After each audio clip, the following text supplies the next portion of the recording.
अस्सलाम वालेकुम। Urdu tips by Adeel.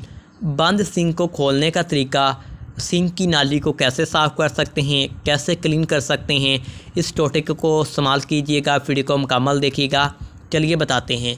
Kitchen हो या वाशरूम के सिंक की नाली अक्सर ब्लॉक हो जाती है, बंद हो जाती है और सारा पानी सिंक में बढ़ना शुरू हो जाता है। इससे गंदगी से बचने के लिए ज़बरदस्त तरीका, अब नाली रहेगी बिल्कुल साफ़। देखिएगा, किचन में बर्तन धोते हुए अक्सर देखा है कि सिंक में पानी जमा हो जाता है और नाली में तिनके डालकर लोग पानी निकालते हैं।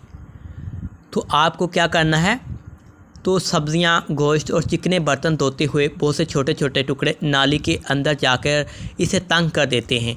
इसका आसान और आजमूदा टोटका ये है कि कपड़े धोने वाला सोडा, जो कि हर घर में मौजूद होता है, जो बहुत ही सस्ता सा मिल भी जाता है, वो एक बड़ा चम्मच भरकर नाली के सुराखों के ऊपर रखें और केतली में पानी उबालकर उबलते हुए पानी को सोडे पर डालें।